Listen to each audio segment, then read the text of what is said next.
Bonjour les amis, j'espère que vous allez bien. Aujourd'hui je vous fais une vidéo spéciale orpaillage où je ne vais pas vous parler de panne américain ni de bâté conique ou de chapeau chinois. Je vais vous parler d'une bâtée que j'ai fabriquée à partir d'un vase d'expansion d'un système de chauffage et donc j'ai coupé en fait la partie inférieure de ce vase d'expansion pour me fabriquer une bâtée avec le fond arrondi.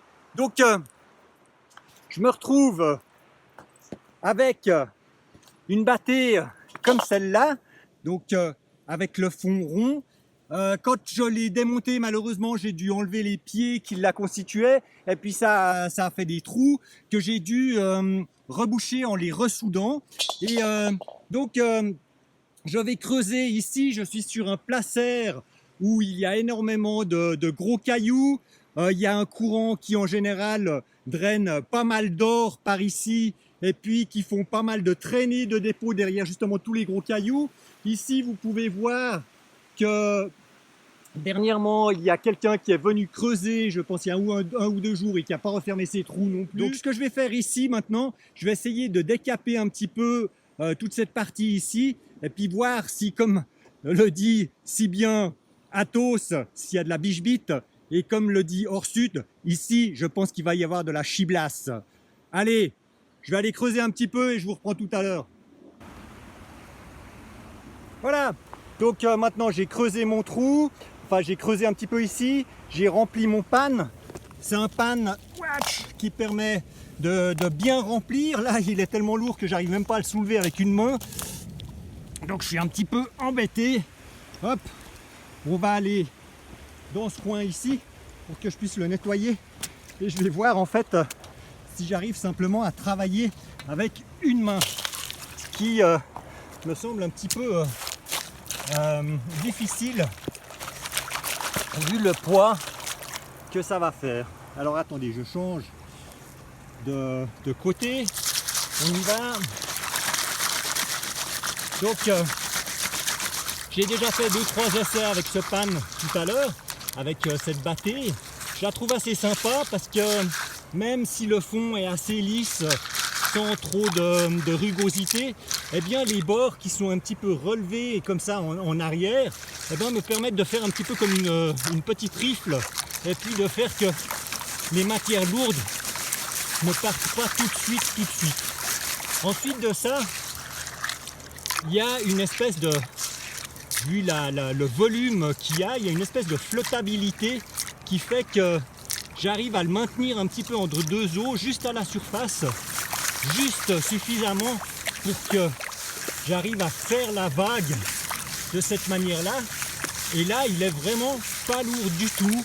J'arrive à le manier avec une seule main et à faire la vague à l'intérieur et à séparer justement tout ce qui est sable léger et matière lourde.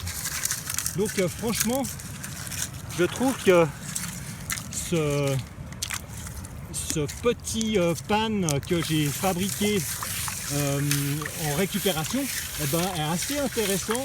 Et puis surtout, si vous avez un copain qui est ferrailleur ou bien qui est même installateur de chauffage et puis qui de temps en temps fait des remplacements de ces pièces, donc de comment on appelle ça, de vases d'expansion, eh bien vous pouvez facilement lui demander d'en récupérer un qui est abîmé et dans lequel juste la membrane est fichue, donc ne maintient plus la pression et qui vous permet de juste récupérer cette coupole pour pouvoir faire ensuite une bâtée. D'accord? Donc là, maintenant, on va juste essayer d'enlever un petit peu ces cailloux. À une main, c'est pas spécialement évident par contre. Et puis là, donc, je sais pas si vous arrivez à voir ici, j'ai une superbe paillette et je pense que là-dedans, eh bien, j'ai des belles paillettes. Donc, comme je suis ici cet après-midi pour essayer un petit peu de récupérer quand même quelques jolies paillettes, ce que je vais faire, je vais mettre tous mes concentrés là-dedans. Et ce que je trouve assez passionnant dans ces essais, c'est que par rapport aux vidéos que je vois de personnes qui font de l'orpaillage en Indonésie ou en Afrique ou en Amérique du Sud, eh bien ils s'embêtent pas à vraiment séparer tout le sable noir des paillettes, mais ils mettent tout dans un seau et ils font un nettoyage tout à la fin. Je vais procéder un petit peu de la même manière aujourd'hui. Donc je vais faire plusieurs pannes de cette façon-là. Je vais remplir ensuite ce pan américain avec mon sable noir, mon concentré, et nettoyer ça tout à la fin pour voir si j'ai vraiment récupéré quelque chose. On arrive au terme de cet essai, donc je vais vous montrer un petit peu ce que j'ai fait. On va nettoyer les concentrés ensemble, on va regarder si ça a été profitable ou pas. Et puis en attendant, je vais quand même vous montrer simplement toute cette partie ici. Donc j'ai commencé à creuser ici derrière le caillou, je suis descendu assez profond, à 50, enfin assez profond, à 50-60 cm de profondeur, jusqu'à ce qu'en fait je ne trouve plus de paillettes. À ce moment-là, je me suis arrêté, j'ai commencé à remplir avec les cailloux que j'avais mis de côté là-bas, donc je les ai remis dedans et j'ai commencé à avancer de cette manière-là, en remettant à chaque fois les cailloux que je creusais, que je sortais ici, je les remettais en arrière dans la tranchée que j'ai creusée. Maintenant, je viens de finir de faire mon dernier pan, donc j'ai creusé encore une dernière fois, et puis bien sûr, comme on a enlevé du sable et puis qu'on l'a mis dans la rivière pour nettoyer un petit peu tout ça, eh bien il y a un manque, donc il a fallu prendre quelques cailloux un petit peu à droite à gauche pour compenser, pour pouvoir boucher le trou de façon un petit peu uniforme par rapport au reste du terrain. Donc il reste encore un petit peu des interstices, mais par contre ces interstices ils permettront probablement pendant les autres crues à des poissons de venir se cacher dedans, éventuellement à du sable de venir se redéposer à cet endroit-là. Donc je pense que cette manière de faire n'est pas totalement inadéquate. C'est vrai que ça aurait été idéal de mieux remplir, d'aller reprendre le sable qu'on a mis dans la rivière pour le remettre ici, mais ce serait quand même passablement fastidieux. Juste avant de partir, malgré tout, j'irai fermer ce trou que quelqu'un a fait et a laissé dans cet état-là. Je vois pas de cairn, je vois pas de bois en travers dessus. Donc pour moi, je suppose que c'est quelqu'un qui est venu faire le sanglier et qui est venu simplement creuser et qui a tout laissé en état. Bref, donc maintenant, on va un petit peu s'attaquer à ce pan que j'ai ici.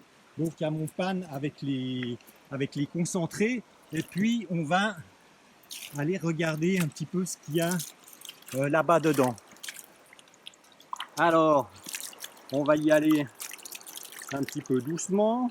Enfin doucement, on n'a plus beaucoup de temps, il faut que j'y aille aussi. Donc enlever d'abord les matières un petit peu les plus légères.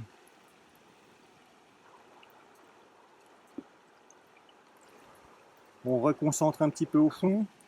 On voit que le sable commence à changer aussi un petit peu de couleur.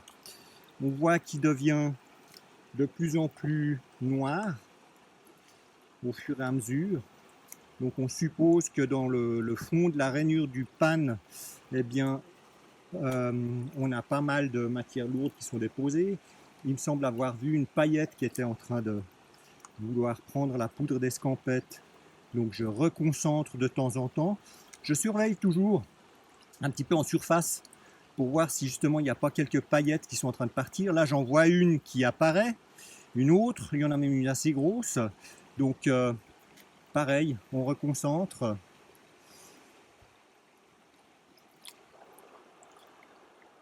Et on y va tranquille.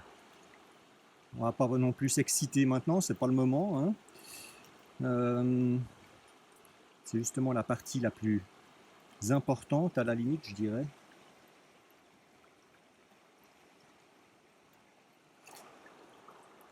Il faut y aller un petit peu avec calme,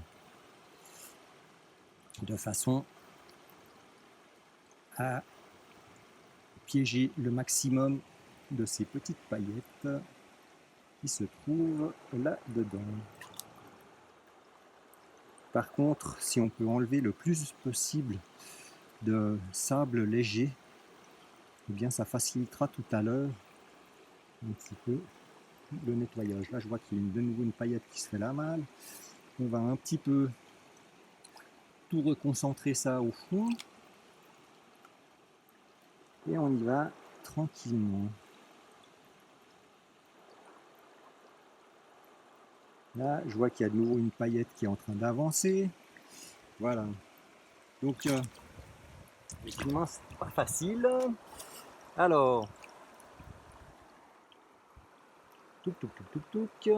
On essaye d'y concentrer au fond. Et puis maintenant, hop, hop. Alors, le sable, il est bien, bien lourd. Je sens quand même qu'il y a quand même des jolies petites pièces qui se dégagent. Je pense que je vais tout garder ça comme ça et aller faire le dernier nettoyage à la maison parce que là je dois malheureusement partir parce que j'ai rendez-vous, mais on peut voir quand même qu'il y a du matos.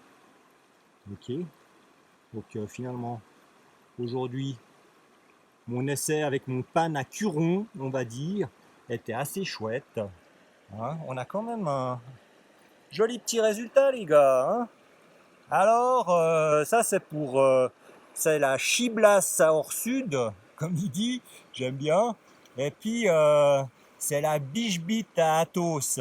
Si mon essai, si ma vidéo avec mes essais vous a plu, eh ben, vous pouvez me mettre un petit commentaire, ça fait toujours plaisir. Vous me mettez un petit coucou, vous me mettez un petit pouce bleu. Également, si vous n'êtes pas encore abonné, vous pouvez vous abonner à ma chaîne. Ça pourra me donner un petit coup de main aussi.